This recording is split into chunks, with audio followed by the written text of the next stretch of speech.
boy, oh boy, it's me. I'm the last man standing. It's Yes. just me now. I've taken over the entire podcast. This has all been part of a plan since I first stumbled into the studio. And now it's mine. And I can do whatever I want to with it. I don't really want to do too much. I'm not very ambitious for this show. What do I have on my mind right now? Bill's schedule got released. Yeah. How are we feeling about that? Let me pull it up here real quick. I'll keep talking. I got it sent in an email to me. I like the reveal video Yes. where Josh Allen's like an Andy Dwyer. Yeah. And he does. Josh Allen just has that lovable personality. Yeah. Like early seasons Andy. I know he's like a big bulky dude, but part of me feels like he's fluffy, and I can kind of like just. I feel like I could pet his belly. You're speaking in like 2010 language. What, him being like fluffy? I'm not fat, I'm fluffy. Like, do you remember my that God, whole don't, never mind. Jeez, I should jump out a window right now. Wow, I really can't. If there's one thing I don't like, it's millennials. Their whole, ooh, it's a doggo. Ooh, it's a doggo. Look at this. It's an organic cappuccino. Look at my stupid fucking hipster mustache. I curl it. I hate them. Every time I like going to Elmwood. Yeah. I've been banned from a couple of bars down there. How does that work?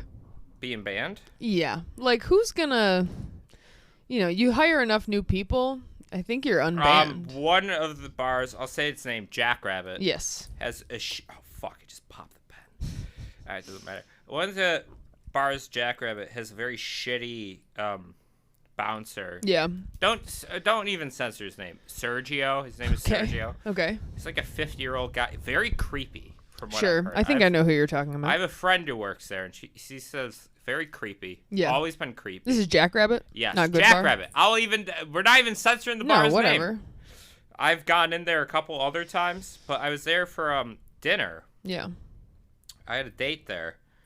I scheduled a date, even though I knew I was banned, on a Thursday. So when we had a date, it went fine, I guess. I don't know. The date? Yeah. What am I going to talk about? The fucking weather? I don't care. So I can't do that. So then she left, and then I just hung out at the bar for a while. And I was there. I was watching like a game on, and I was talking to some people around. Because I'm good like that with strangers. I can just start talking to them. And then the guy stands behind me. Doesn't say anything, but he starts standing behind me. And it's a Thursday night. And it's not packed. It's not popping, yeah. No. And I'm like, what are you watching me for? I'm not a criminal. Yeah.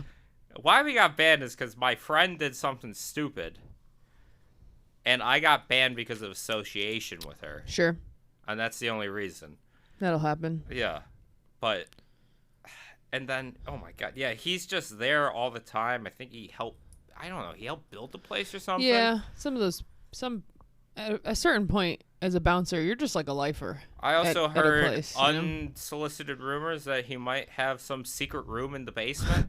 Don't censor that either. Like to live there? I don't know about that. Maybe something more sinister. I know he's creepy with girls. Yikes. He's a creepy old man. Sergio at Jackrabbit. Don't like him. Good Lord. Don't like him. That's my enemy. Yeah.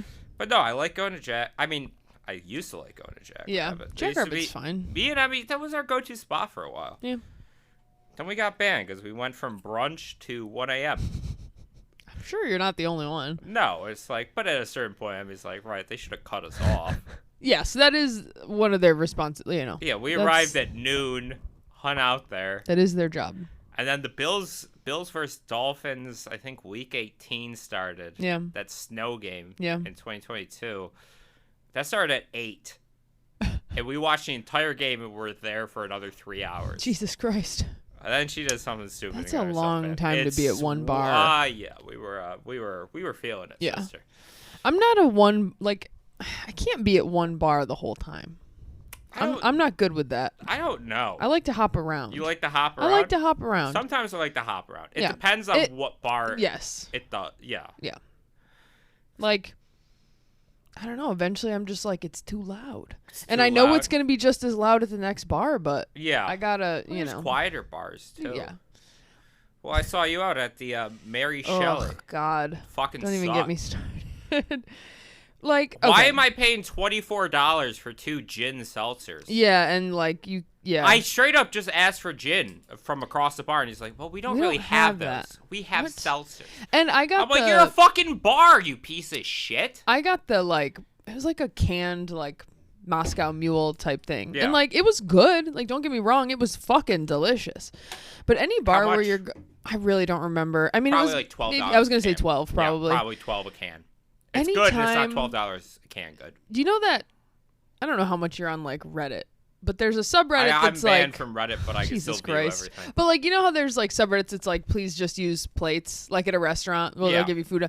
If you're at a bar and they're using, like, anything other than, like... If the chairs are weird and it's, like, they want you to not sit there for a long time, like, everything about where we sat at the Mary Shelley, I was like, I'm uncomfortable. This chair is uncomfortable. This table is a foot wide and, like, there's 5 of us. And it's like, do you want me to leave? Like, I don't know. Like, do you want me to get out of here? You did have this, like, spot where I'm like, is that the cozy main hangout area? And it's not. Cozy. It's like fake cozy. It's fake cozy. It's there for ambiance, but it's not actually there for anybody to hang out in. Yeah, no. And that's how I feel like a lot of... That's hostile architecture. That is. The Mary Shelley. Hostile, but not brutalist architecture. Totally brutalist different. Architecture is very different and very efficient. Mm-hmm. But no, that's how I feel like a lot about these, like... I don't know. I'm not gonna bash on millennials the entire episode because I'm not a boomer. I'm Gen Z, but it comes from like me being younger and me just kind of because I don't like how millennials like pass themselves off as like hip in that. Yeah. But they've become just in some of their own ways. The ones who have made it have become just as like cynical as boomers have. Mm-hmm. They're just cynical in their own way. Yeah. And like a lot of them, like their new bars and that, it's like. The ambiance is great. In practice, like when it's busy, it's like it's terrible. Yeah, it's so impractical. It's and very like... impractical. And then you're like, I don't know. I'd rather hang out at like a shittier looking bar. Yeah. Where you could actually do stuff. Yeah. Instead of just being packed like a sardine. Right. Like. Yeah. I'm trying to think. I guess the Pink. The Pink is a shit. Because there's at least like benches, but like Alley Cat. I had sex in their parking lot. I'm sure parking lot. Yeah. What do you mean parking lot? They have a parking lot next to the Pink. Interesting. Yes. Alley Cat is also kind of a dumb. It is. Well, okay. I have a fond There's a bartender at Alley Cat. Alley Cat. I love Alley Cat. That place is always super loud, and like there's a bartender there who's a total douche. Like my friends and I have gotten into it with him like a couple times. What does he look like? Oh, fucking. Is he bald? No. Okay, it's not. No, the guy he's like younger with a mustache and. Oh like, my god! Yeah, he's fuck him. Just like I don't like the guy. Anyway, but at least like Alley Cat is like actually cozy. Like those benches, you can sit there. There's benches. For like a the minute, bar's not. and you're good. Yeah. Free popcorn. Yeah, free popcorn. My boyfriend used to work at, not to just talk about bars the whole time. But no, it's fine. My boyfriend used to be a bar back at Bada Bing on Chippewa. And it was just the weirdest. I mean, he would always be like, I don't want you, like, you guys can come while I'm working, but like, please don't, because it's like embarrassing. Go to the Bada Bing. And their bouncers there's one who's extremely nice and one who is extremely aggressive. Yeah. With anybody, you could do everything right and he'll fucking like get in your face. And he's like 6.5 feet tall, jacked. Like there's no reason to like act. So I was trying to go in once and he wasn't like standing by the door, so I didn't think he was the bouncer. So I just went to walk in, and he was like, "Hey, like you need to stop." I was like, "Oh, sorry, I wasn't sure if like you were working." You need to stop. You're not a fucking. Stand by the door. You're not a cop. You're a bouncer. And so I was like, "Oh, sorry, like I didn't know if you were the bouncer." And he was like, "Oh no, I know you're fucking just trying to go in there and fucking go to the bathroom, right?" And I was like, "All my friends are sitting literally right there. I'm trying to go pay money to these people. Like, please just let me in." And every time I'd have to go. Like, I don't know. Not that I would go there all the time, but I had to meet my boyfriend there once because, like, his phone died and I needed to tell him, like, where I was going to meet up with him later. And it was just always, like, a nightmare of an experience. And I would always hope that he wasn't there. Well, it's also, like, I don't know why the business would still employ someone who's, like, almost actively driving like, are you trying to, like... Yeah. Well, yeah. They're wannabe cops. Yes, literally. Some of them are. Yes. But then some of them are just big guys who are like, it pays money. Yeah. And they're, like, cool. Like, that guy at Ellica. He was just... I broke all the rules there, and he was fine with me. Yeah. Because I was nice with him. Because you can like break rules and not be a problem. Oh yeah, starter, I was that guy. You know, I was like a fun break the rules kind of guy. Yeah, but you're not hurting anybody. No, that's different. Then I'd sit like at the seat closest to the door and I'd just talk to him the entire time, and it's nice. Yeah. Anyway, Bada Bing sucks. Anything on Chippewa sucks. Oh yeah. Cowboys. My problem I have sex is like in the booth at the Cowboy. I have heard that. Never sit. Oh, you've heard that. You said that on the first episode you were ever on. Don't sit at that booth. The one in the corner. Yeah, it's the only booth there. Oh, fuck that place. Because this is the other thing. Yeah, it's dirty. I had one friend who was like really into the Cowboy. Why? And I don't know. But I didn't want to be that person who was like, oh, I only want to get my way when we go out. So I would go. The problem is like they want to charge you $10 fucking to get in there and do the Cowboy. No.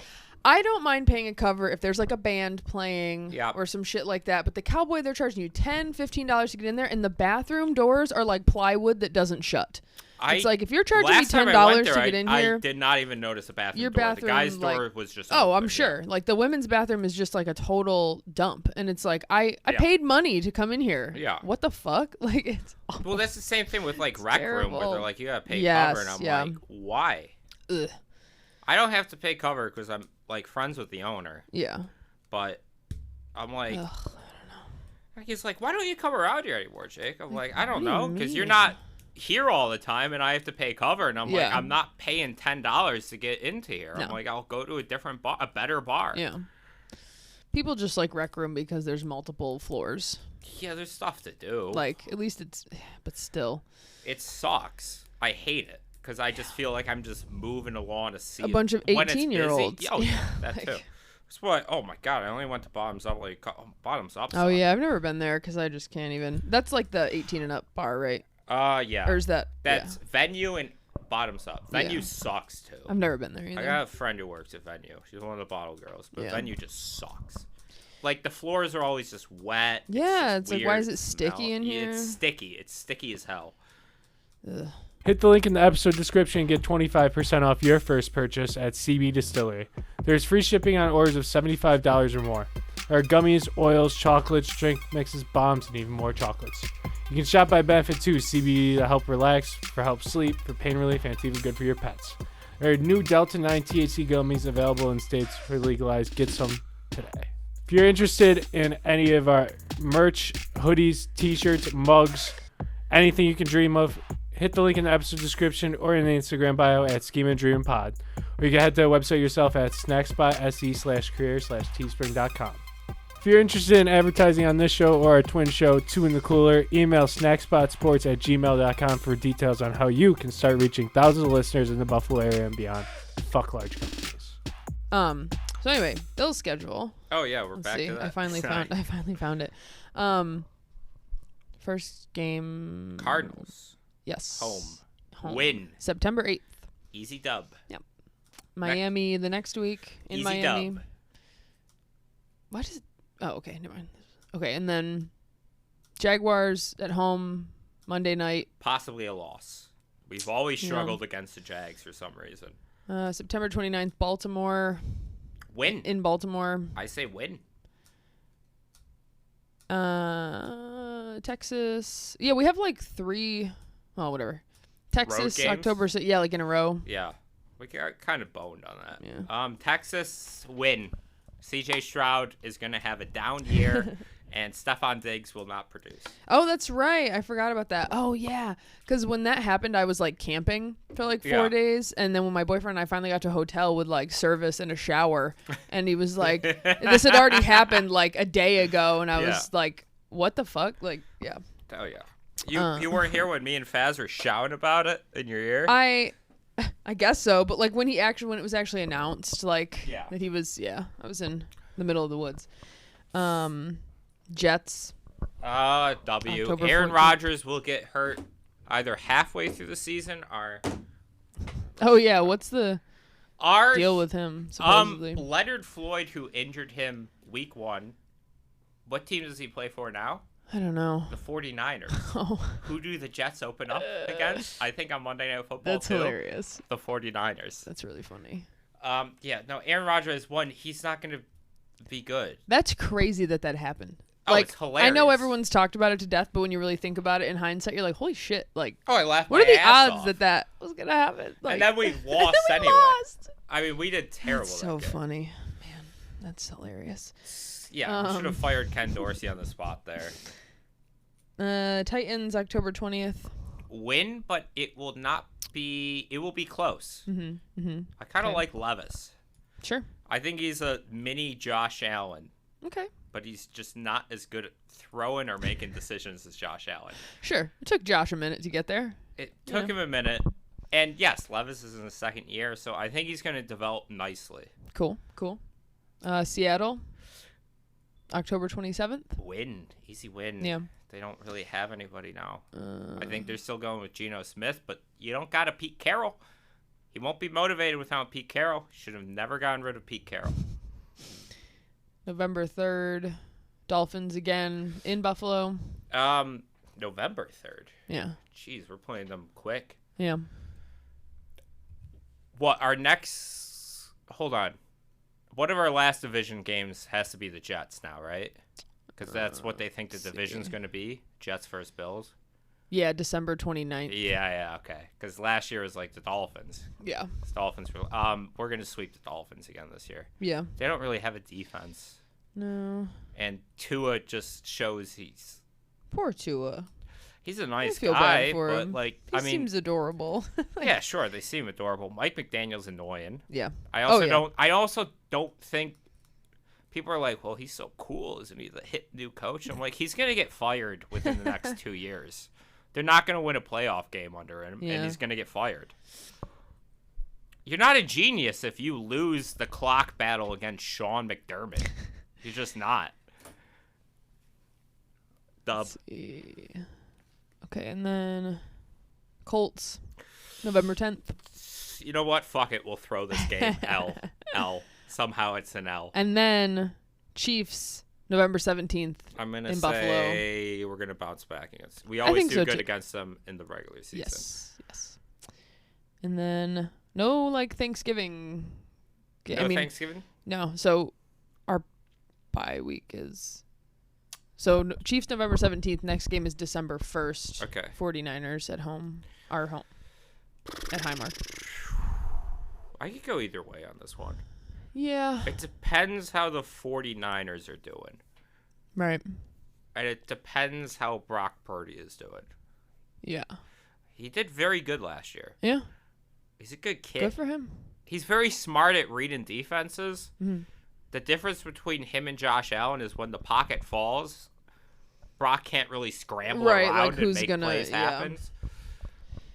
But he's good at getting the snap off before that.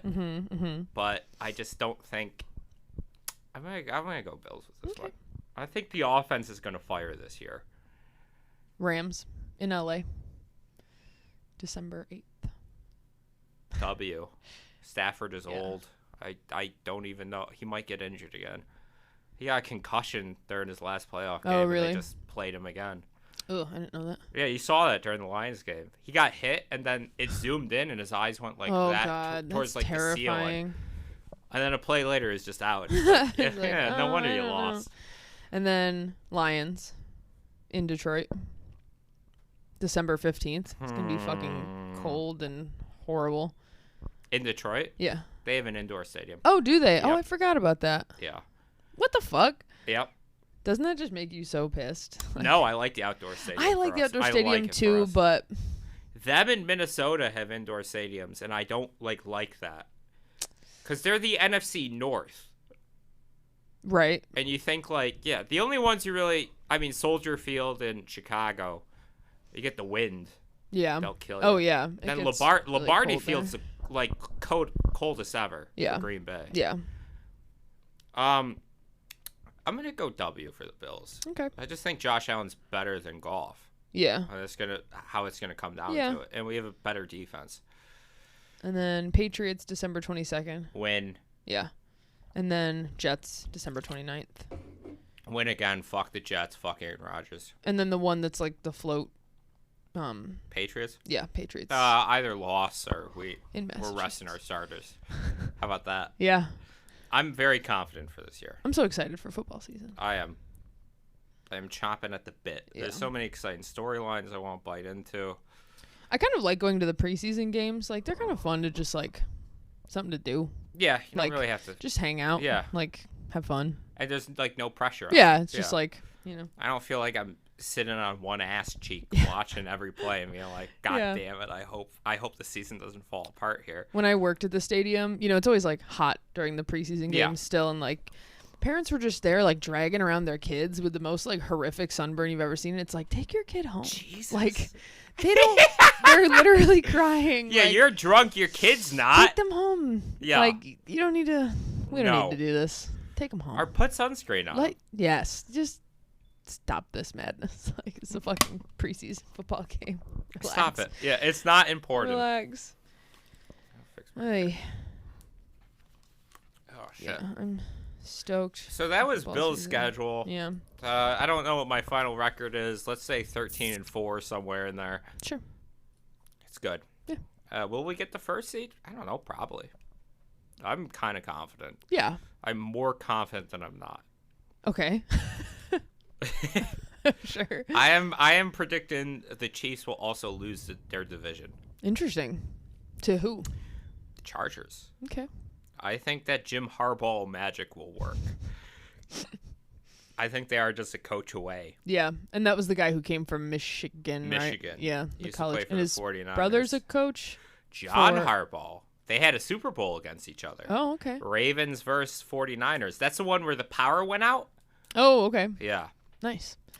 Yeah, my Some grandpa's a thought Michigan Jim fan. Harbaugh did it because there was hilarious. a game. There was a game earlier in the season where the power also went out, and he was the only coach it happened to. Jim Harbaugh's a nut. That's hilarious. He's an insane man. Yeah.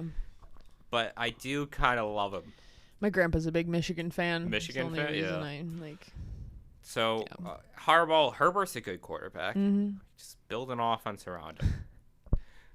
Don't worry about the defense. No. You're a Harbaugh. Don't worry about it. Not important. Yep. Except if you're the Ravens, because Lamar Jackson will not get you in the clutch, buddy.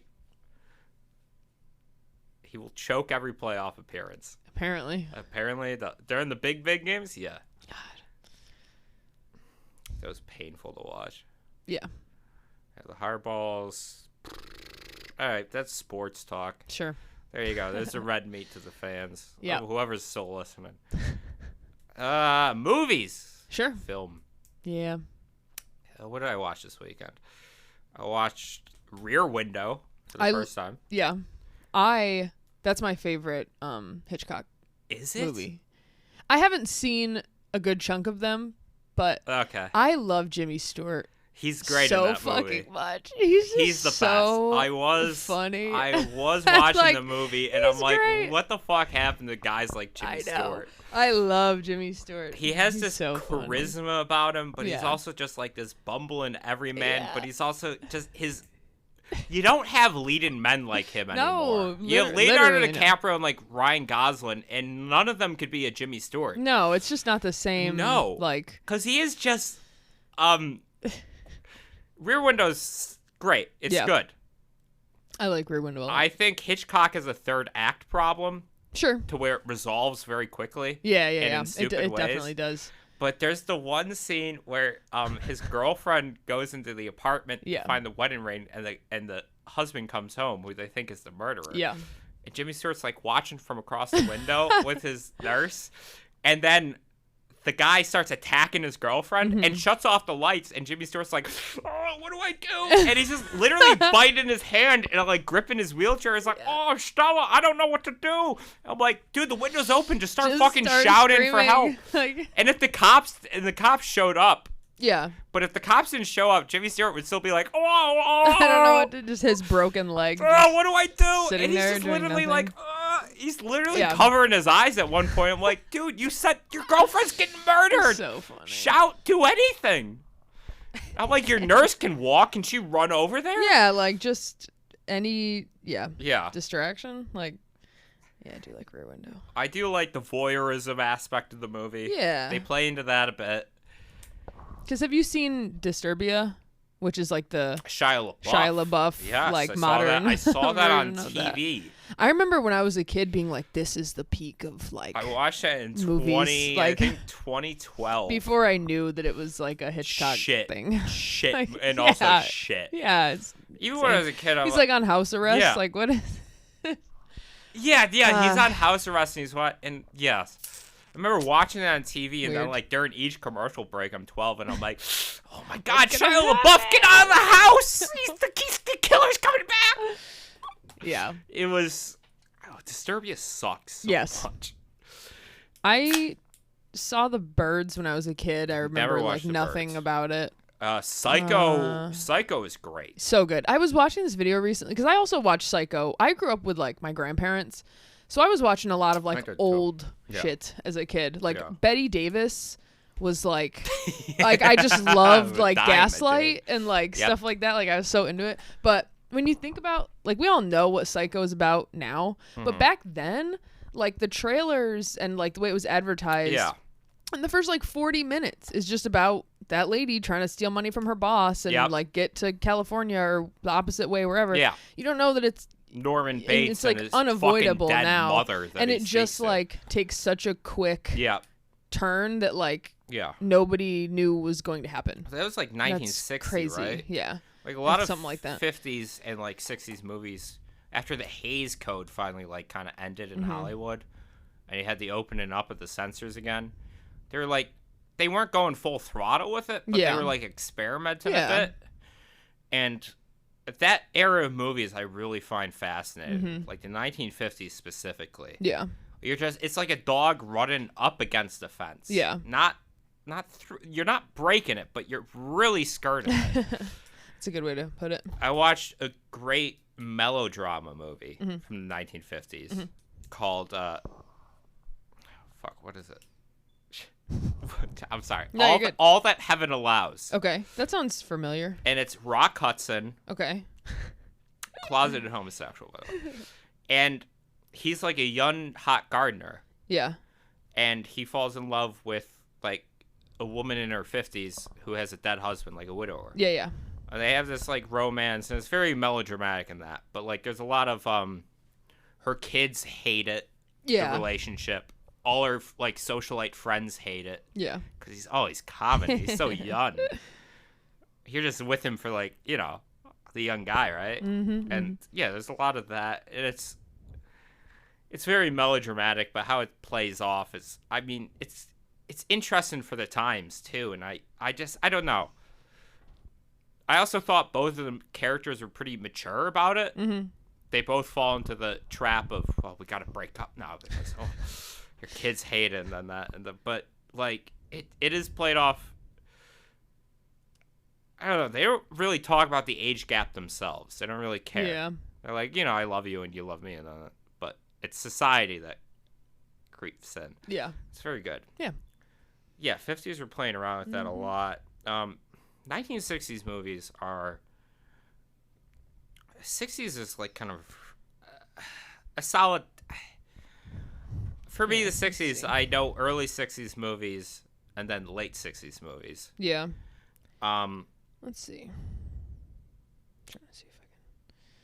That's when the original Planet of the Apes came out in 1968. Movie. That movie... Dude, first of all, fuck Charlton Heston.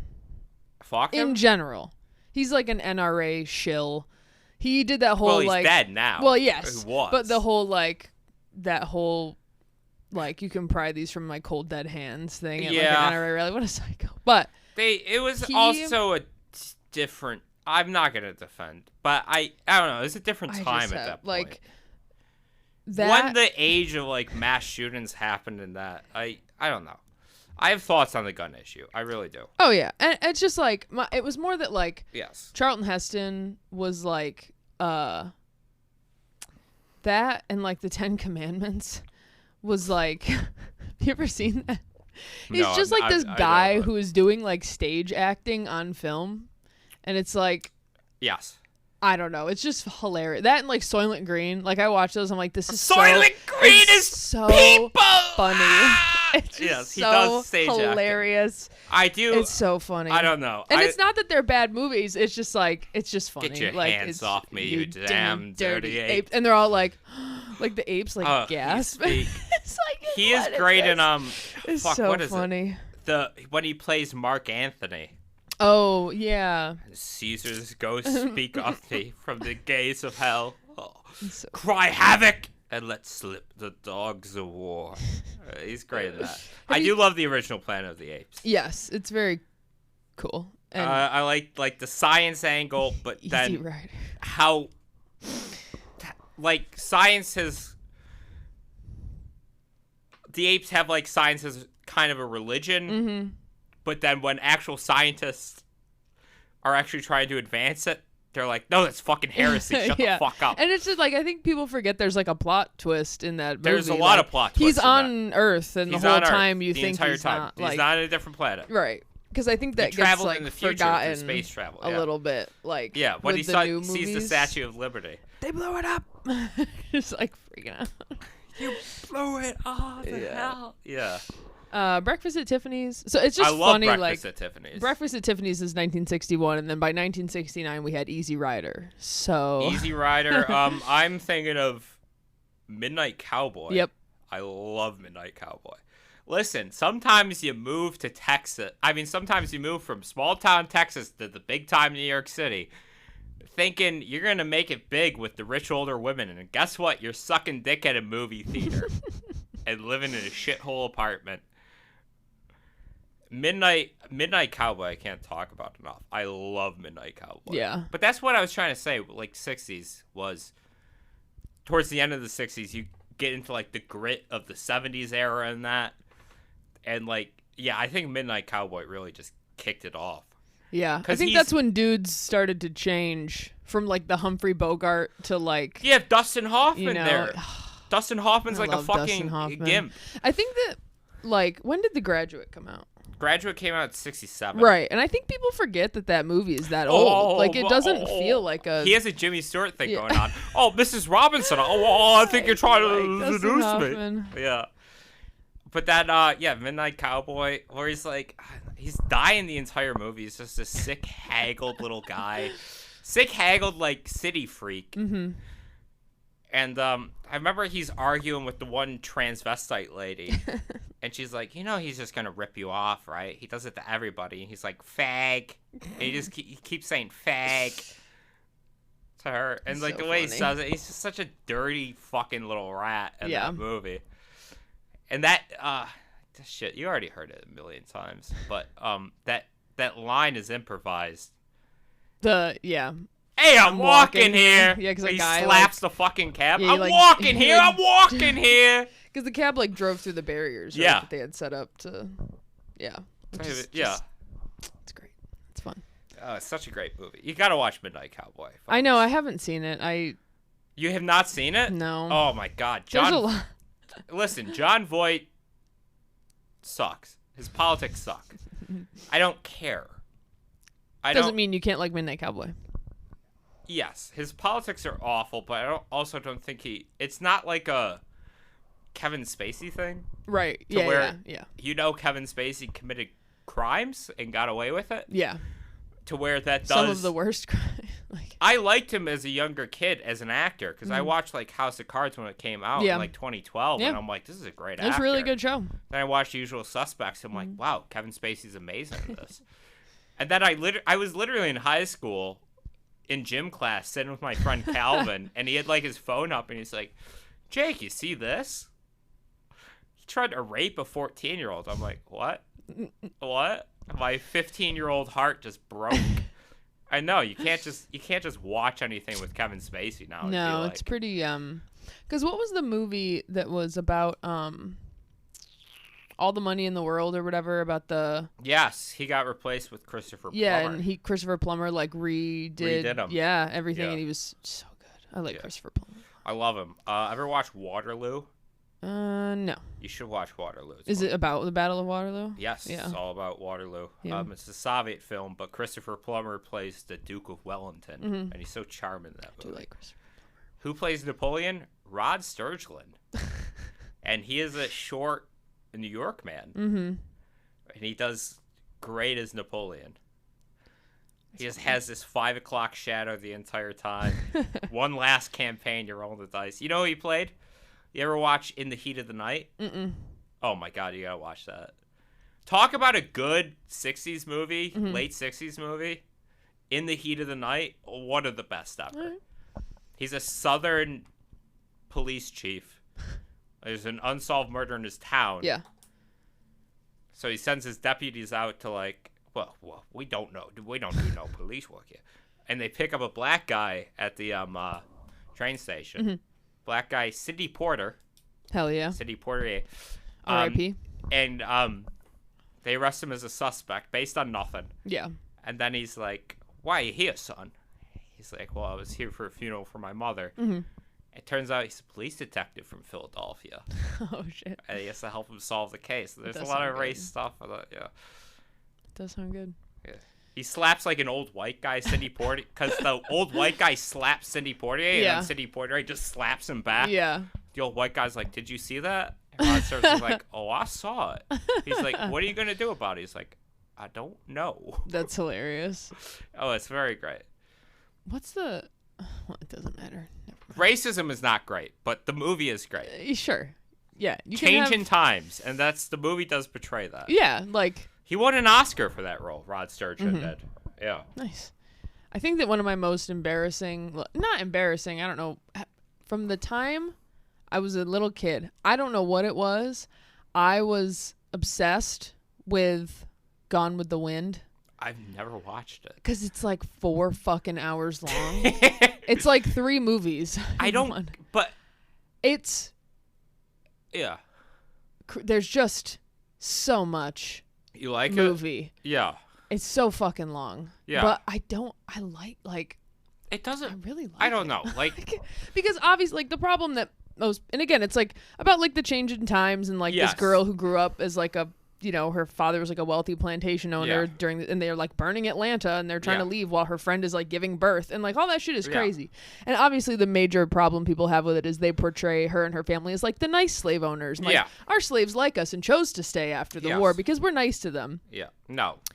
It's fucked up. No. Like, but it's like there's like one lady, the thing about like the one lady who won the and she couldn't go to the ceremony because the building was like yeah. segregated and they don't know where her Oscar statue is. And so at the Academy Award Museum, there's like an empty spot for it with just like a spotlight, hoping that they like find it one day. Good. But yeah, that's a stain it's just on an the insane. Academy. If there's not a lot of stains on the Academy's record, but it's just like such a feat in like to make. I don't know. It's like it's crazy. It's a long, it's great fucking epic long. From what I've yes, heard. it literally it spans like decades and like Reconstruction and things that Southern women might have experienced at the hands of like soldiers during Reconstruction. I mean, it's like that just listen, rape was happening. Also not right. It doesn't mean and like all right. I have probably 5 things to go off of from yours. I'll go in order. Let me start with the what should have happened in the South after Civil War. Okay. Andrew Johnson becoming president. I mean, one of the greatest mistakes of American history. Mm-hmm. The other guy who was in consideration for VP was a guy named Benjamin Butler. I'll tell you to do your own research on him. Okay. But if he became VP, what I would have liked to happen during the South during Reconstruction is bathe in Southern plantation blood. I think all of the Southern planters should have been marched up and literally fucking executed. The fact that we never killed Jefferson Davis is a stain on America's record. How you never... Because you're just still letting those guys, like... You just let them go. And, like... Oh, if they... Yeah, no. Shoot them dead. Shoot them dead. You're the fuckers who started a war that killed 500,000 people. Mm-hmm. No, literally bathe in Southern plantation blood. Mm-hmm. And a lot of radical Republicans at the time really wanted that. Yeah. They really wanted to be... shit, I don't want to get into it. And post-antebellum politics here, because I've got a lot of points going off of what you said. Actually, I will get into post-antebellum politics. A lot of people. Karl Marx, a man I respect and admire very much. He is a scientist. In his political theory, he was alive during the time of the Civil War, and he always thought the Civil War was just, well, the capitalist North has to conquer the feudal South because it's more economically beneficial, and in some ways, it is. The Southern economy did expand after the North did crush the plantation system, because you could open up the railroads, you could actually open up factories and businesses, actually turn out more profit. But also, there was a real radical fever in the United States at that time against slavery. Yeah. You had a lot of people putting their lives on the line because they thought slavery was not just amoral. They thought it was an abomination to God, and they were willing to kill other people and die themselves for it. And they are probably the only brave American soldiers who ever served were probably in the Union Army. So I'll just say that about that. Also, Gone with the Wind, never saw it. It is sitting in my queue on HBO Max. It's not the length that scares me. Yeah. Because twice a year I watch The Irishman. Yeah, that's a lot. That's 3.5 hours, Irishman, and I watch it every single year in one sitting. Yeah. Twice, because I'm just like, I just love The Irishman.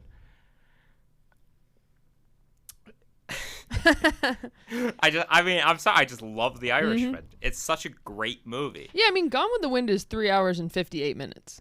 It's not that much longer than The Irishman. Like, you know.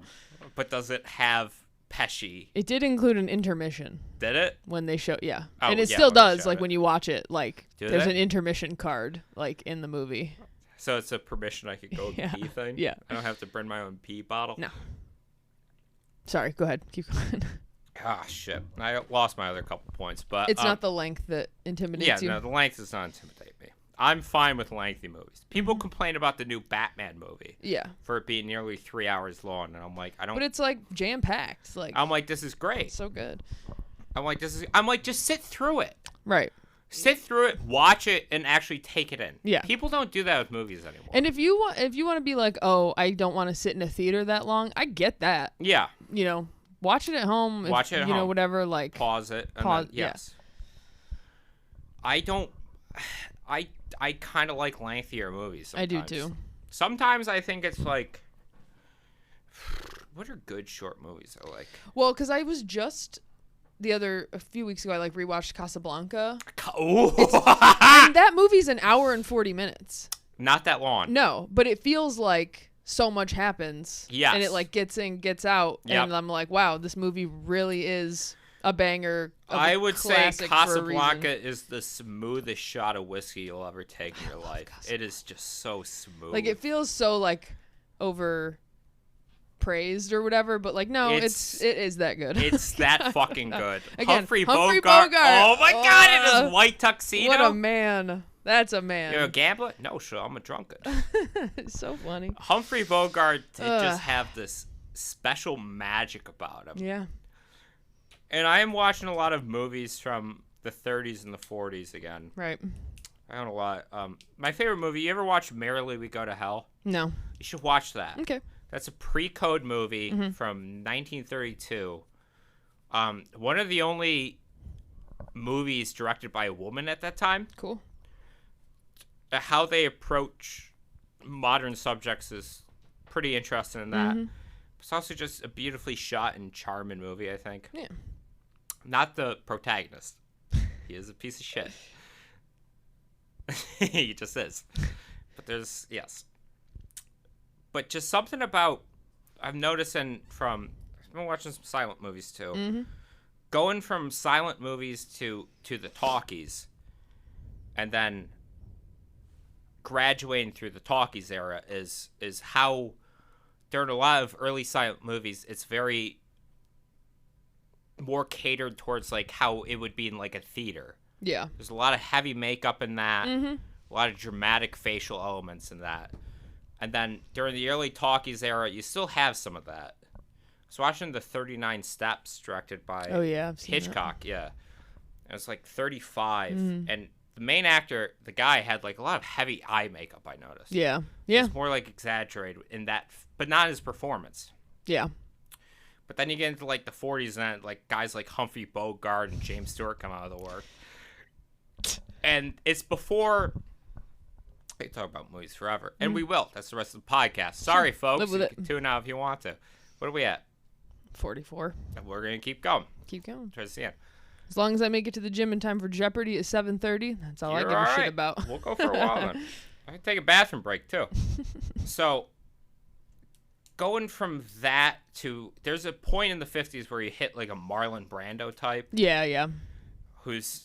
They're like, wow, look what he's doing. And sometimes he just fiddles with things off screen. So Yeah. it looks more lived in. Yeah. And you kind of graduate to that towards modern acting. But like in the 40s where they have these, you want these kind of exaggerated personalities in that. Like a Humphrey Bogart in that. Like, people don't understand watching movies now. I was showing my friend, not you, Emily, other Emily, Casablanca a while ago. It's late, and I'm like, oh, I'm going to throw on Casablanca. She's like, what the fuck is this? Like, what do you mean? And she just didn't understand the charm of Humphrey Bogart. And I'm like, some of it is like you have to be at the time and the place. But it's also, I don't know. There's something about him that feels kind of timeless. Yeah. He's just playing this, like, broken man. It's broken man, but he's just suave and confident in it. He's a drunk, and he also looks like he's dying of lung cancer the entire time. Yeah. You're like, what? He filmed that movie. He was only in his, like, late 30s. Which is crazy because he looks like looks 50. old as shit. He looks really old. One of my Yeah. other favorite movies, Humphrey Bogart movie. Ever watch In a Lonely Place? No, but I know of it. You should watch I haven't that. ever watched it. That's him towards the tail end of his life in 1952. Before he dies a couple of years later of lung cancer. Oh, sorry. Keep talking. I gotta look something up. But he has that same confidence and that just same swagger, but like he looks more weathered and haggled. And it kind of plays into his character. Is that the one about a guy who Hollywood screenwriter. marries? Oh no, never mind. I was thinking about, there was a movie that like Marilyn Monroe was supposed to be in, and they have her like screen tests like from right before she died. That I think was, I'll look up what it was. I thought She maybe died it was. in the 60s. Yeah, Yeah. yeah, because it had like a guy in it Here, who I was have to like a peek. big Can you pause? yeah. Keep talking about movies. Fine with me. Well, anyway, the Marilyn Monroe one I was thinking of is called Something's Got to Give, and it was supposed to have Dean Martin in it. All right, we starting again? Yeah. But she died and they never finished it. When was this supposed to be out? 62. 62. Or that's when they were filming it. Yeah, she I died guess. what? 60. I think she died like right after that. Huh. Shot in 1962. Like Okay. leading up to when she died. Yeah. Anyway, whatever. Trying to Doesn't matter. remember when Marilyn Monroe died based off Mad Men. Is it like I haven't seen Mad Men in forever. Is that like? Well, they had one campaign for Playtex in season 2, where the one copywriter, you remember Paul Kinsley? Yeah. Fucking hack, just terrible copywriter. Tries to sleep with Peggy in the second episode. Yeah. Also a hack. His only good idea was, what was it? Jackie by day, Marilyn by night. Like the two sides, and then the next day Marilyn Monroe dies and they can't use it. Oh God, that's pretty funny. Yeah. And Joan is crying. She's like, "Ah, you just wouldn't get it." So. Think not about Cuba. Think not about the bomb. We're going to the moon. You're like, Don, what does that mean? And he just goes back into his office and drinks more. That show's just really good. Ugh, I love it. I love Mad Men. But we're still talking about movies. Sure. And that's the rest of the podcast, folks. I don't care. Word. If left to my own devices and Emily's my only go-to, then guess what? it's only going to be movies. It's a movie podcast. It's just movies. It's a movie podcast. Some people do seasons and seasons of movie podcasts. And seasons of this. We're not there yet. Yeah. One day, me and Emily will host Turner Classic Movies. God, I fucking love Turner Classic. We will. Shout out to that old guy on Turner Classic. Did he die? I think so. Fuck. I know, like, one of the younger guys. Yeah, but one day me and Emily will curate Turner Classic Movies. Are you a Criterion? I do. I have a lot enjoyer. of I have a lot. That's kind of what helped me get in. I've always been a movie guy. Yeah. I've always loved cinema as a kid. But I would say my tastes back then were, ooh, colors. I thought like Lord of the Rings were some. Oh, I'm like, oh, this is one of the best movies I've ever seen. And then which like for blockbuster I was type a blockbuster movies, kid, and like I grew up being very into movies, but like the common classics, like the again like Casablanca and like all that stuff, and then like also Jaws, Jurassic Park, like and then the like old Well, Gaslight. I also hung out with my grandpa a lot. Yeah. He was a big, but he's not like a big, like he likes old movies, but he doesn't like. Where I like old movies, I'm like, wow, this is really pushing the boundaries in that. Yeah. I'm like, this is exciting stuff. He's like, ooh, Frankenstein meets the Wolfman. Yeah. Like old westerns and that. Oh yeah. My grandpa's like a Clint Eastwood type grandpa. He is too. My grandpa is like very conservative in that. Very Christian. I love him to death. Yeah. I feel probably one of my best friends. The only father figure I had growing up. Yeah. I feel similar. That's why I feel like an old man sometimes. But I feel like an old lady most of the time. Yes. I don't share his religious or political views at all. Yeah. But you you feel a little crotchety. Yes. But I'm very surprised that his like favorite movie is High Noon. Yeah. Like knowing the context of that film. And High Noon's all about like the Hollywood blacklist in that, right? Yeah. It's very anti-McCarthyist. It's the screenwriter was a fucking communist. Yeah. And like that last scene where he just throws the sheriff's star into the fucking dirt and stomps on it. Mm-hmm. And I'm so surprised it's one of my grandpa's favorite movies. I'm like, did he miss that bit? Right. Because I had not watched it for years. And as a kid, I also don't think my grandma would let me watch it with him. Because, guns, violence.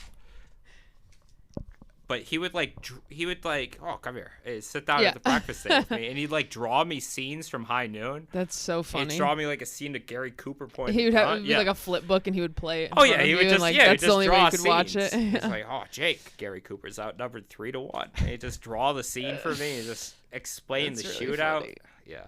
I was like allowed to watch most stuff as a kid if I was like watching it with an adult, but there were two parts in movies that my dad made me like close my eyes or fast forward, and one of them was in Cloverfield when the girl starts like bleeding from her eye. I still don't know what happens because I haven't watched it since. I'm too scared. I think can't it's go back. that like her head explodes very graphically or something. She gets a parasite. And then the other thing was in The Road when they open that. Have you seen The Road? I've seen it. When I'm they surprised open that, you're allowed to watch I it watched as a kid. everything except for when they open that hatch and there's all the people who are like missing limbs from being the cannibalized. human farm. Yeah. My dad made me. He fast forwarded through that. I'm surprised your dad even let you watch I know. it. My parents were pretty much like, I don't give a shit. I don't know. You can watch stuff if there's an adult with you being like, hey, this is fake, right? Yeah. I wasn't too regulated in that aspect. That got me into trouble at school sometimes because I'd repeat things, I'd see things. Yeah. And they'd be like, why would you say something like that? Like, what do you mean? And I'm like, I'm quoting a movie. I saw it in a movie. Isn't that what people say? And they're like, no. No one talks like that. You can't say that to other classmates. Yeah. That's why you're going to be moved away for a little while. I'm like, oh, well, I didn't mean it. I didn't mean it like you don't that. know that you're not supposed to. Yeah, you don't know that you're not supposed to say it. You see it in a movie. Yes, I know that feeling. So there came some regulation. I watched all of Breaking Bad when I was like 12. Yeah, was the first. What a great. It was good watching it as a kid. Yeah, it's fun. And then Sopranos came later, and I'm glad it came later because you could actually appreciate that. Yeah, and rather than like just not. Otherwise, you're just kind of glazing through and you don't really. Yeah. I mean, I still think Sopranos is probably one of the greatest pieces of American art ever made. It's fantastic.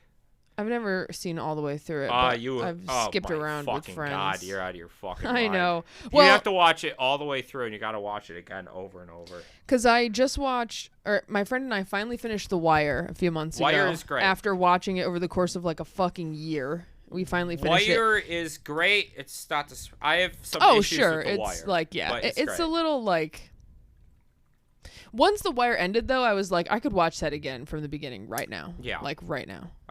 Yeah. There's just so many... I like how the seasons of The Wire are written, where it's like, they're kind of each about something, but there's, like, new characters that are the focus, who were there last time, but you maybe don't know that much about them. It's a show about and, like, systems and not characters. Yeah, and it's, like... It still is my favorite line in TV history. Which one? When Stringer Bell... remember when Avon comes... Yeah. And Stringer Bell walks into the warehouse after having a meeting with the co-op, and they're like, you gotta tell Avon to stop... Him and Marlowe got to stop going at each other. And then Stringer walks into the warehouse, and Avon just holds up a hand grenade, and he's like, yo, you know this thing has a kill range of like 50 meters. Yeah, and he's just so like... He's like, motherfucker, this is Baltimore. What are you doing with a hand grenade right now? They're now? Trying to make him out. And he literally had a military... Avon literally had a military cap on, too. That, like... and the part, like, the whole plot line where they shoot at Omar's grandma on a Sunday, and they're all, Sunday like, pissed morning. about it. It's so funny. Slim Charles on a Sunday morning. I love Slim Charles. Slim Charles is the best character on The Wire. His voice, like, he's just so... he's great. Him and, well, he's not a good character, but, or not a good person, but Cheese, played by Method Man. Yep. He's hilarious. Just the guy, like, fucking everything up constantly. He's the shithead like, nephew. Such like a catalyst for you, like, think he's not that important. Catalyst and he's for actually half just the stories. Like, Season 3 is the one who starts the new Wiretap. Yeah. Prop Joe's nephew sells out his uncle to Marlowe. Awful. Just a shithead with no loyalty, like, and then in the morals. season, like, spoiler alert. I mean, spoiler alert for The Wire. Series finale when Cheese tries to actually like try to like take control of the co-op, and Slim Charles is just like next to him, nodding his head, and just pulls out a gun, and just shoots him. That was so satisfying. He's like, finally, somebody caps took him. This guy out because he's ruining everything. What the fuck you do that for? Now we short the 9. Yo, that was for Joe. Slim Charles, I can't you have to. He's 6'7". Yeah. He just has like braids too. Yeah, he's just like, he's a guy who survived cool. every conflict in the show. Just loyal as hell, and then just winds up winning in the end. You gotta love Slim Charles. There was a picture of the guy who plays Avon at like a Celtics game or something, like sitting next to one of the players' uncles, and they're like, why? And the guy's like really upset looking because the Celtics are losing. He's like, why does it just look like Avon told him the price of the package going up? Because he's just like in the stands, and he's sitting. Fucking remember in season 1 where they have the East versus West Side basketball game, and they're like Avon's literally guys, fucking like biting out the ref for it. Yeah, and the ref's like, you want me to do a redo? And he says, I'm not gonna say the N word, but he's like, there's no redo. It already happened. He's like, be a man. Stand up for yourself. Yeah. Make the right fucking call. So good. Yeah, he's the best. And who's the older cop who just like makes like miniatures of like Lester Freeman? Yeah, Lester Freeman. Shout out. And he ends up with like the 12 young years and woman, 4 months like, in the pawn shop unit, and then he gets moved back to homicide. Yeah. The Bunk. The Bunk. Classic. I love the Bunk. Yeah, Lester Freeman is great. Who's the guy who plays like the corrupt? I know all the politicians are like kind of corrupt, but the guy who's always like shit. Oh, Clay. Oh no, not Clay. Is it? Yes, State Senator Clay Davis. Yeah. Because shit. You think I ask a man why he giving me money or where he get his money from? I saw this clip of him doing that, and I was like, oh, we must be getting to that part in The Wire soon. And then it never happened, and I was like, does he just do this in every role he's in? Like, yes, he does. Like, that's just his now thing. He does it in every role. He only does it like 3 times in The Wire. Yeah, but it's like so funny when he does. And he just draws it out. So good. They're all shitheads. I like Stan Valchek, the little Polish police captain. Yeah. Oh, yeah, he's hilarious. What's this got to do about Frank like father-in-law or whatever. Yeah. Frank Sabaka. But he's the only one who like twists Burrell's balls to actually get the Wire going again. Yeah. He restarts the series too. Yeah. Because he's petty about a church stained glass window. Who's the other white, like, kind of in charge cop guy? Oh, taller. Who's a real, not the really fat guy. Rawls. Yeah. Homicide, Rawls. He becomes deputy commissioner. He never gets commissioner. Right. Because when Carcetti gets in, and Valchek even tells him in season 4, because they're promoting Daniels. Yeah. Lance Riddick, R.I.P. Oh, fuck. Fucking God in that show. Yes. Yeah, they're promoting Cedric Daniels up the wire, and Valchuk's like, "You're a fucking idiot." He's like, "Why are you cozying up to the mayor?" And Daniels, he's like, "This is Baltimore. You're white. You're never gonna get that. You're never gonna get the fucking police chief job." And when you like really, because were you a Game of Thrones person? I read the books and read all of it. I hate the show, but yeah, I read the guy who who plays Carcetti, who plays Littlefinger. Yeah, Peter Baelish. Yeah, he's Irish in real life. Mm-hmm. His accent is horrific. Like his like Baltimore accent. Yeah, just like and I like great actor, whatever. But it's like, dude, are you even? Well, him and Jimmy McNulty have the same problem because he's British and it slips into British. Yes, sometimes. and you hear it once in a while. Every now and then you hear Strainer Bell. Yeah, he's slip a little into British, but he's a little bit better. Idris Elba's Yo, does the chair recognize we're gonna look up like some punk ass bitches up there? Strain, Poot did have the floor, man. Yo, this motherfucker too ignorant to have the fucking floor. Yeah, Strainer took a couple community classes in college and then tried to run the gang like a business when Avon was in prison. And Avon's like, "This is the dumbest shit ever." It's so funny. Strainer is a great character because he doesn't know what he doesn't know. Yeah. And it winds up like just getting him killed in the end. Right. And the one thing about The Wire that I've like,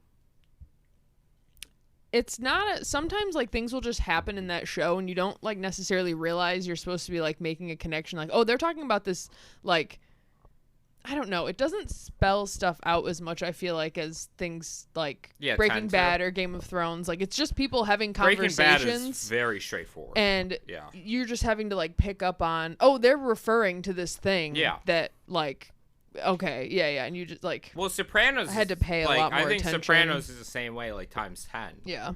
Where people are like, I'm surprised a lot of people can just like the Sopranos, but there's like so much deep history in all the characters that they never even tell you about, but it's just these little lines of dialogue that you kind of pick up through and you have to like make connections through the seasons. Yeah. And that. Yeah. And it really makes it feel more like a lived-in world. And which is kind of what I appreciate about The Wire and The Sopranos. And no, I mean, just go watch The Wire and The Sopranos. Yeah, it's so good. Movies. 50s. We just going through the decades. Are you Furiosa comes out next week. Does come out. And I loved Mad Max Fury Road. It was and I'm not solid. Like, I had never seen a single Mad Max movie like I have not before either. that, because I don't think that, I mean, you definitely don't need to, but also Gibson. I just don't want to.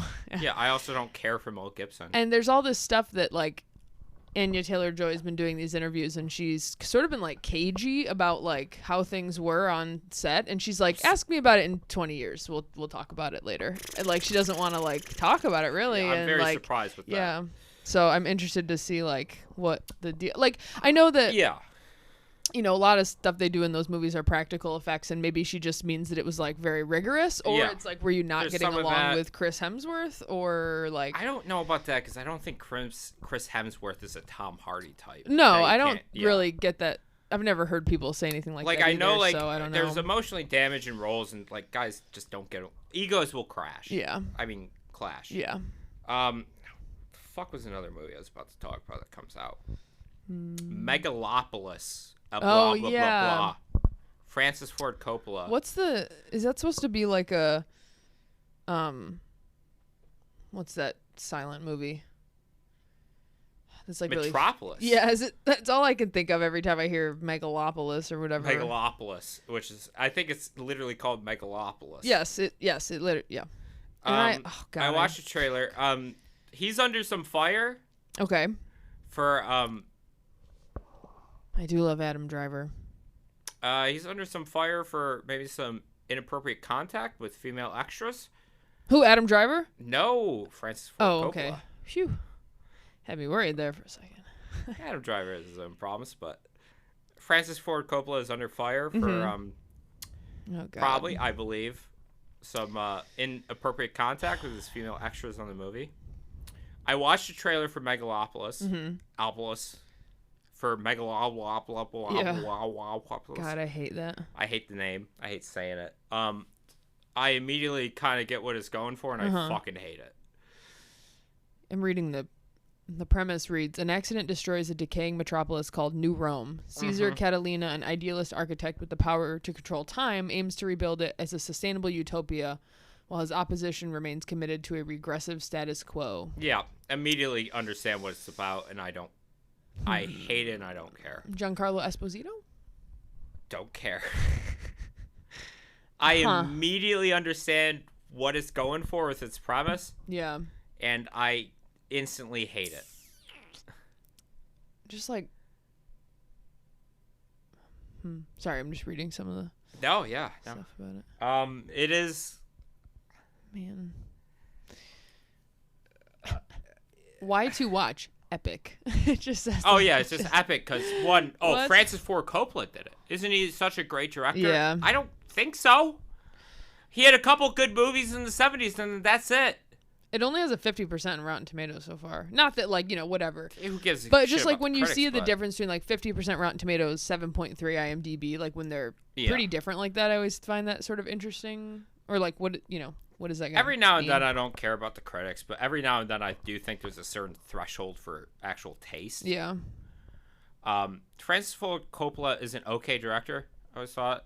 I don't know. Apocalypse Now is not some grand masterpiece. Yeah.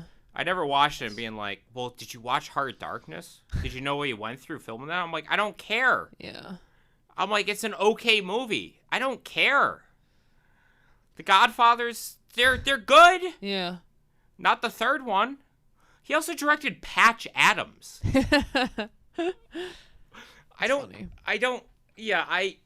My own reading of this movie is just, I don't know. Maybe it is a good movie for Biden's America. It is Biden's America. Yeah. There you go. Liberal Fantasia is crashing down. There's a right-wing demagogue trying to be it's very aggressive what he preaches in that. But let's not pretend what was built was actually great. Yeah. It's not a megalopolis. It's not that. It was a shitty system to begin with. And you built that on the backs of millions of people. Yeah. And guess what? It's all falling apart, and you're not entitled to anything anymore. Yeah. What? The world is no longer yours, America. It is not, and nor should it ever be. Why I got banned from Reddit? Because I scrolled on the front page for a little bit, and they have a lot of like politics article about that, about like just like specifically about like China. Anytime China comes up, people are like, "This is horrifying." They're like, "This is the world China wants to build," and I'm like,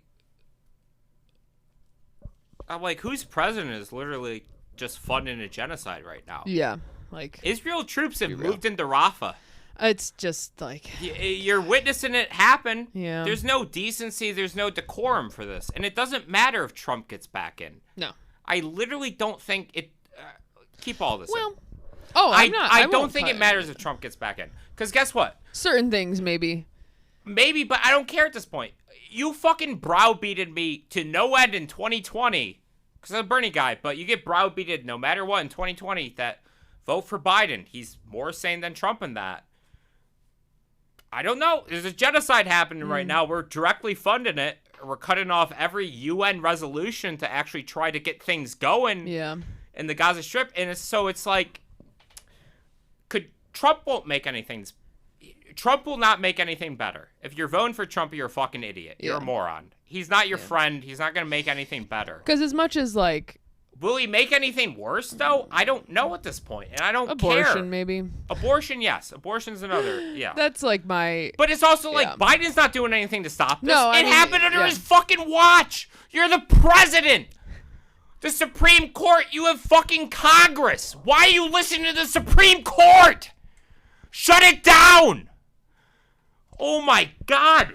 Yeah. All of a sudden, the president has so much executive authority to bomb any country on the planet. But then when it comes to 9 fucking old curmudgeonly fucks in dresses, you can't shut them down? I'm sorry, Supreme Court. Oh, I'm sorry. I won't do anything. Also, how Biden even phrases the issue is, well, I never think abortion should be something that should be, done or necessary. But I support the right to it. his language about it is completely wrong. Yeah, it's like that's not gonna. Yeah.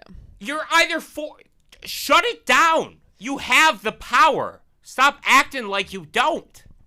And it like you live and die by these institutions that you worship, and even when you're in power, you can't do anything to subvert them. So then why would I possibly vote for you? You're in power right now and you're not doing anything. Yeah. And then you say the next guy's going to be so much worse. You're not better. You're not doing anything. My thing is always like, we're really going through all the, and I think that like people's cultural pasts are very important, but all this shit that we go through is all for something that's not real. Religion, like God is not real, and like there's not a magical guy in the sky. They don't. Like, well, the thing with conservative Republicans aren't even religious. Yeah, a lot. No, I think that like voters Their God is made up. Protestant God is made up. They don't actually believe in religion. Yeah. If they go to church, they don't care. It's all grievance against the libs. It's just grievance-based politics. Yeah. Why are they anti-abortion? Because guess what? They fucking hate teenagers who are pregnant. Yes. They think they made bad life choices and they want to punish them. Yeah. It has nothing to do with the sanctity of life. It's because they're hateful fucks. Yeah. They're hateful people. But you even should not like, respect them. Even with like the Israel-Palestine stuff, like, again, I teach at a school with like a very high percentage of Muslim students. We have a Palestinian flag outside of our school. It's been there for 13 years. Yeah. Fucking people are getting mad about it all of a sudden. The principal has to go out and be like, it's been there for 13 years, pal. Don't know what to tell you. We have families from Palestine at our school. And, I think that whatever, it doesn't matter. But again, it's all not fucking real. And like, Jesus, also, why are there families like, well, it's not like the Israels have been systemically pushing out Palestinians for decades. Yeah. It's not like what you're watching right now. Keep this all in, too, by the way. I'm not cutting anything. What you're watching right now, it's the end of a project that has been happening for decades. Yes. And it can make you uncomfortable. I don't care how uncomfortable it makes you. It makes me feel sick every night I go to bed. Because I feel like I go to bed living in this country and I'm not doing anything to help. I don't know how I can't help, but I feel like I'm not doing anything or enough. When I am watching an entire culture, race of people literally just being pushed out of their homes, and guess what? If they're not leaving, they're gonna get killed. Yeah. And then that's it. Yeah. Famine has already and where been are they gonna sweeping. leave to? Like, it's it. This is it. Yeah. You're watching genocide happen in real time, and what really separates me from all the people who actually, because I have a lot of friends who are young like me. Mm-hmm. I'm a young guy. And they say, well, we believe in social justice and that. But they also say, Jake, you need to vote in that. And social justice is just, I don't know. I'm not going to shit on them. But social justice is not a commodifier. It's not a badge you could pin on your fucking Boy Scout belt. It's something you should genuinely believe in no matter what. And you're literally watching just 2 million people being pushed out of their homes or killed. And you can't even help. I mean, that's why the U.S. government is banning TikTok. Yeah. Mitt Romney let it slip in an interview where he's like, well, because, young people are having uncensored looks into what's going on in Palestine. Yeah. And what you're seeing in Palestine is, I've seen videos of fathers carrying their own daughters in not even body bags, but garbage bags. Yeah. Because you're just holding these shelled out remains of what remained of your kids. Journalists are being killed. They're just being killed.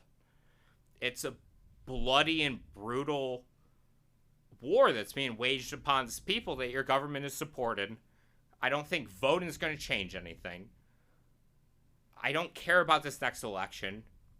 Honestly, Trump may win again. He may not. I don't care. I don't know how Biden wins again. Oh, I know. His brain is leaking out of his fucking ears. And it's just like, is there really nobody else? You get Kamala Harris in there, but she's too perked out of her mind to do anything. Cop. She is so on painkillers. I want what Kamala's taking. I'd love to be pilled out of my mind. Man. Emily, You exist in the context. Text You think you just fell out of a coconut tree? It's coming for you. It's coming for you. It's a terrible Kamala. system and a terrible country that we live in. I know, and every day when I have to stand up in front of these kids and teach social studies, and I'm like, here's how the government is structured, and I'm just standing there thinking, I'm sorry. Yes. This is bullshit, and I'm sorry I have to tell it to you, but you're 9. And this is... I have to tell you about the executive, judicial, and legislative branches to a funny song, and I'm just like... Which none of it was even structured to work this way. None of it even was. Andrew Jackson ignored the Supreme Court in the 1920s. Yeah. Albeit for a bad reason. Yeah. But he literally told the Supreme Court to fuck off, and they did nothing. FDR fucking did the same thing. FDR tried to have a bill and tried to pack the Supreme Court with judges because he realized the Supreme Court is not some divine. It's not a divine entity brought down to you by God. It's not even... It's a political object. Yeah. You're seeing it used politically. Yeah. The abortion ban is a political maneuver. It is being used politically. Yeah. Treat it as a political institution. If you're even going to keep it, treat it as a political institution.